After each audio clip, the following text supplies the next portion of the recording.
అందరికీ good morning అన్న. Rapido company అనేది మన డ్రైవర్లని ఏ విధంగా మోసం చేస్తుందో, ఏ విధంగా మనల్ని నష్టపరుస్తుందో ఒకసారి చూద్దామన్నా. ఇక్కడ నేను కస్టమర్ యాప్లో నుంచి సికింద్రాబాద్ రైల్వే స్టేషన్ నుంచి నాంపల్లి రైల్వే స్టేషన్కి ఆటో బుక్ చేద్దామని ట్రై చేస్తున్నా. అయితే సికింద్రాబాద్ నుంచి నాంపల్లి రైల్వే స్టేషన్కి దాదాపు 8 కిలోమీటర్లు ఉంది.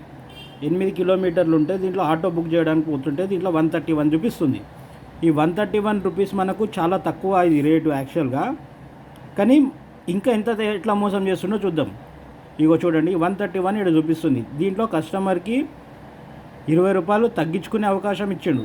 అంటే 111 రూపాయలకి కస్టమర్ బుక్ చేసుకోవచ్చు. ఇక్కడ మీరు ఒకటి గమనిస్తే 20 రూపాయలు తక్కువ చేసుకునే అవకాశం ఇచ్చిండు. ప్లస్ రేటు పెంచుకోవడానికి కూడా 20-30 టిప్ యాడ్ చేసుకోవడానికి కూడా అవకాశం ఇచ్చిండు. కానీ ఎవరైనా సరే కానీ మనకు తక్కువకి ఒక వస్తువు తక్కువకి వస్తుందంటే తక్కువకి కొనాలని చూస్తాడు, కానీ తక్కువకే బుక్ చేసుకోవాలని చూస్తాడు. కానీ ఎక్కువ పెట్టి ఎవరైనా కానీ బుద్ధున్నోళ్ళు ఎవరైనా సరే రేట్లు ఎక్కువ పెట్టి ఎవరు బుక్ చేసుకోరు. ఫస్ట్ ఆఫ్ ఆల్ గమనించండి. ఏదో అత్యవసర పరిస్థితుల్లో తప్ప 10-20 రూపాయలు, అది కూడా పెంచితే ఒక 10 రూపాయలు పెంచుకుంటాడేమో, ఇది తక్కువ పెంచుకునే అవకాశం ఇచ్చింది. కానీ ఎక్కువ శాతం మంది అందరూ తక్కువ చేసుకొని బుక్ చేసుకుంటారు.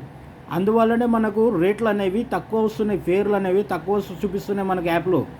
ఇక్కడ గమనిస్తే 111 రూపాయలకే కాదు, నేను 90 రూపాయలకు కూడా ఆటో బుక్ చేసుకోవచ్చు. అర్థమైందన్న?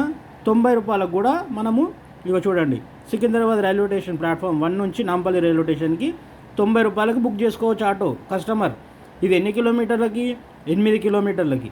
దీంట్లో మన పికప్ ఛార్జెస్ ఉంటాయి, పికప్ పోయేది ఉంటుంది, అవన్నీ కలుపుకుంటే దగ్గర దగ్గర 9-10 కిలోమీటర్లు అవుతుంది. 9-10 కిలోమీటర్లకి 90 రూపాయలు ఇస్తున్నాడు. ఇట్లా మనకు కస్టమర్ల నుంచి మనకు ఇట్లా అవకాశం ఇవ్వడం వల్ల డ్రైవర్లు చాలా నష్టపోతున్నారు. కాబట్టి నేను చెప్పేది ఏంటంటే, డ్రైవర్ అన్నలందరికీ చెప్పేది ఏంటంటే, దయచేసి గమనించండి. ర్యాపిడోడు చాలా మోసం చేస్తున్నాడు మనకి. ఈ ప్లాట్ఫామ్ ఫీజులు పెంచిండు, ప్లస్ రేట్లు తగ్గించిండు, ప్లస్ ఇంకోటి కస్టమర్కి తక్కువ చేసుకునే అవకాశం కూడా కల్పించిండు. ఆ విధంగా మనకి ర్యాపిడో మోసం చేస్తుంది. కాబట్టి దయచేసి గమనించండి అన్న, ర్యాపిడో అనేది నడపకండి.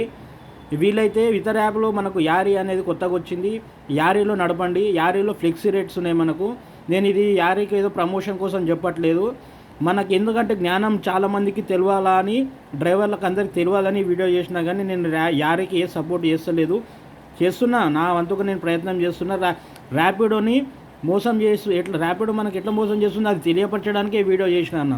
దయచేసి అందరు గమనించి ర్యాపిడోని కొన్ని రోజులు మనకు నడపకుండా దాన్ని హోల్డ్లో పెట్టండి. ఓకేనా అన్న? Thank you.